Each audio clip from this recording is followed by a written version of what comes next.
Hi, இன்றைக்கி French fries என்னோடய ஸ்டைலில் எப்படி செய்யலான்னு பார்க்கலாமா? இந்த மாதிரி நல்ல ஒரு பெரிய உருளைக்கிழங்கு எடுத்து அதோட ஸ்கின்னை இந்த மாதிரி பீல் பண்ணிக்கலாம். உருளைக்கிழங்கோட தோலெல்லாம் நல்லா சீவினதுக்கப்புறமா இந்த மாதிரி ஒரு பாத்திரத்தில் தண்ணி எடுத்துகிட்டு அந்த தண்ணியில் உருளைக்கிழங்கை போட்டு நல்லா கழுவிக்கலாம். நல்லா கழுவிட்டு இப்போ இந்த உருளைக்கிழங்கை நம்ம கட் பண்ணிக்கலாம். நம்மளுக்கு பிடிச்ச ஷேப்பில் கட் பண்ணிக்கலாம். இது ஃப்ரெஞ்ச் ஃப்ரைஸ் அப்படிங்கிறனால நீள் வாக்கில் இந்த உருளைக்கிழங்கை நம்ம கட் பண்ணிப்போம். கடையில் இருக்க ஃப்ரெஞ்ச் ஃப்ரைஸ் வந்து கொஞ்சம் மெல்லிஸாக இருக்கும். அதை நம்ம வீட்டில் செய்யும்போது கொஞ்சம் கனமாக செஞ்சுக்கணும். உருளைக்கிழங்கோட அந்த ஸ்ட்ரக்சர் வந்து கொஞ்சம் பெருசாக இருக்க மாதிரி பார்த்துக்கோங்க. அப்போ தான் உங்களுக்கு கேஎஃப்சி, மெக்டோனல்ட்ஸில் மாதிரியான டேஸ்ட்டில் உங்களுக்கு ஃப்ரெஞ்ச் ஃப்ரைஸ் கிடைக்கும். ஸோ நீங்கள் நல்லா இந்த மாதிரி பெரிய ஸ்லைஸில் கட் பண்ணி எடுத்துக்கோங்க. இந்த மாதிரி திக் ஸ்லைஸாக இருக்கணும். பார்த்துக்கிட்டிங்களா? இந்த மாதிரி நீங்கள் ரெடி பண்ணிக்கோங்க. இப்போ நம்ம உருளைக்கிழங்கை இந்த மாதிரி ஸ்லைசஸாக கட் பண்ணியாச்சு. இதை வந்து 2 times நம்ம வாஷ் பண்ணி எடுத்துக்கணும். உருளைக்கிழங்குல நிறையா ஸ்டார்ச் இருக்கும். அது வந்து ஃப்ரெஞ்ச் ஃப்ரைஸோட டேஸ்ட்டை அப்படியே மாற்றிடும். ஸோ நல்லா ஒரு 2-3 times கழுவிட்டு இப்போ ஒரு 50% இந்த உருளைக்கிழங்குகளை நம்ம குக் பண்ண போகிறோம். அப்புறம் இந்த பொட்டேட்டோவுக்கு தேவையான சால்ட் இந்த டைமில் சேர்த்துக்கலாம். சால்ட் வந்து கொஞ்சம் கம்மியாகவே சேர்த்துக்கோங்க. இப்போ இந்த பொட்டேட்டோஸை நம்ம பாயில் பண்ணிக்கலாம். நான் 2 பெரிய பொட்டேட்டோஸ் எடுத்திருக்கேன்.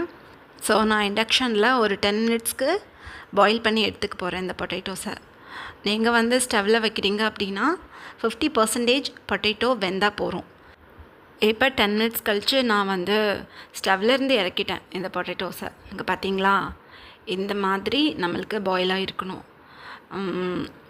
ஒரு 40-50% பொட்டேட்டோஸ் வெந்தால் போகிறோம். ரொம்ப வெந்தது அப்படின்னா அவங்களுக்கு குழஞ்சி போயிடும். அவங்களுக்கு ஃப்ரெஞ்ச் ஃப்ரைஸ் வந்து நல்லா இருக்காது. ஸோ இப்போ நம்ம என்ன பண்ணணும், வாட்டரை ஃபுல்லாக ட்ரைன் பண்ணிவிட்டு இப்போ இந்த பொட்டேட்டோஸை ஒரு கிளாத்தில் போட்டு தனித்தனியாக அந்த மாதிரி எடுத்து வச்சு ஆற விடணும்.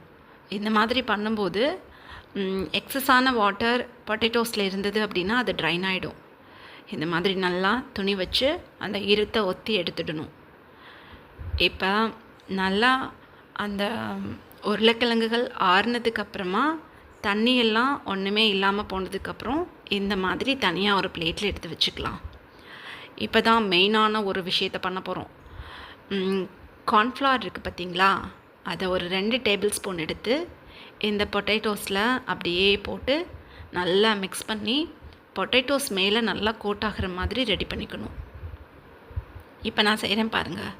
இந்த மாதிரி கார்ன்ஃப்ளவர் மாவை இந்த பொட்டேட்டோஸில் போட்டு நல்லா வந்து மிக்ஸ் பண்ணி விட்டுடணும். நான் இப்போ ஒன்று எடுத்து காட்டுறேன் பாருங்களேன். இந்த மாதிரி ஃபுல்லாக கோட்டாக இருக்கணும் பொட்டேட்டோவில் கார்ன்ஃப்ளவர் பவுடர். இந்த மாதிரி இருக்கணும், பார்த்துக்கோங்க. இதை நம்ம ஒரு 1/2 hour ஃப்ரிட்ஜில் வச்சு எடுத்துக்கணும். ஃப்ரீசருக்குள்ளே வச்சு எடுத்துக்கோங்க. 1/2 hour ஃப்ரீசரில் வச்சு எடுத்தாச்சு. இப்போ இதை நம்ம ஃப்ரை பண்ணிடலாம் ஆயிலில் போட்டு. இதோ இந்த மாதிரி தான் இருக்கணும். நீங்கள் நம்மளோட ஃபிங்கர்ஸ் வச்சு ஆட்டணும் அப்படின்னா உருளைக்கிழங்கு உடையக்கூடாது. அந்தளவுக்கு உருளைக்கிழங்கு பாயில் ஆனால் போகும். இப்போ ஒரு கடாய் வச்சு ஸ்டவ் ஆன் பண்ணி கடாயில் ஆயில் சேர்த்து ஆயில் நல்லா சூடாக இருக்கணும். இந்த டைமில் நம்ம ஒவ்வொன்றா நம்மளோட ஃப்ரெஞ்ச் ஃப்ரைஸ் எடுத்து இந்த ஆயிலில் போட்டு ஃப்ரை பண்ணிக்கலாம். கண்டிப்பாக நீங்கள் ஃப்ரெஞ்ச் ஃப்ரைஸ் கட் பண்ணும்போது கொஞ்சம் கனமான பீசஸாக கட் பண்ணிக்கோங்க. அப்போ தான் நம்ம கடைகளில் வாங்கி சாப்பிட்ற ஃப்ரெஞ்ச் ஃப்ரைஸோட டேஸ்ட்லேயே இருக்கும். இப்போ நம்ம பொட்டேட்டோஸை ஆயிலில் சேர்த்தாச்சு. ஒரு 1 minute எதுவும் பண்ணாமல் அப்படியே விட்டுடலாம். ஒரு 1 minute லேட்டர் இப்போ நம்ம ஒரு கரண்டி வச்சு இந்த பொட்டேட்டோஸை அப்படியே திருப்பி போட்டுக்கலாம். அப்போ தான் எல்லா பக்கமும் நம்மளுக்கு ஒன்றா ரோஸ்ட் ஆகும். இந்த மாதிரி மெதுவாக பொட்டேட்டோஸை அப்படியே திருப்பி போட்டு நல்லா ஃப்ரை பண்ணிக்கலாம். நீங்கள் உங்களோட கரண்டி வச்சு உருளைக்கிழங்க இந்த மாதிரி திருப்பும் போதே அதோட க்ரன்ச்சினஸ் நல்லா தெரியும். ஒரு மாதிரி முறுமுறுப்பாக நம்மளுக்கு ஃபீல் ஆகும் கரண்டி வச்சு எடுக்கும்போது. அந்த டைமில் நீங்கள் இந்த பொட்டேட்டோஸை வெளியில் எடுத்துடலாம். கொஞ்சம் உங்களுக்கு ரோஸ்ட்டாக இருக்கணும் அப்படின்னா கொஞ்சம் கலர் மாறுற வரையும் வெயிட் பண்ணிவிட்டு அதுக்கப்புறம் எடுங்க. இப்போ நான் எடுத்துருக்கிறது கரெக்டான பதத்தில் எனக்கு இருக்குது. ஸோ நான் எடுத்துட்டேன். இதோ நம்மளோட ஃப்ரெஞ்ச் ஃப்ரைஸ் ரெடியாக இருக்குது. இப்போ இந்த ஃப்ரெஞ்ச் ஃப்ரைஸில் நம்ம கொஞ்சமே தூள் உப்பு சேர்த்துக்கலாம். சும்மா இந்த அளவுக்கு தூள் உப்பு எடுத்து அந்த ஃப்ரெஞ்ச் ஃப்ரைஸ் மேலே அப்படியே ஒரு கோட்டிங் போல் போட்டுக்கலாம். இந்த மாதிரி பண்ணும்போது குழந்தைங்களுக்கு ரொம்ப பிடிக்கும். ஸோ அதுக்காக நான் ரெடி பண்ணியிருக்கேன். நம்மளோட ஃப்ரெஞ்ச் ஃப்ரைஸ் ரெடியாக இருக்குது பாருங்கள். இது பார்த்தீங்களா, வெளியில் நல்லா க்ரன்ச்சியாகவும் உள்ளுக்குள்ளே சாஃப்டாகவும் இருக்கும். ரொம்ப டெலிஷியஸாக இருக்கும். ட்ரை பண்ணி பார்த்துட்டு எப்படி இருந்ததுன்னு எனக்கு கமெண்ட்டில் சொல்லுங்கள்.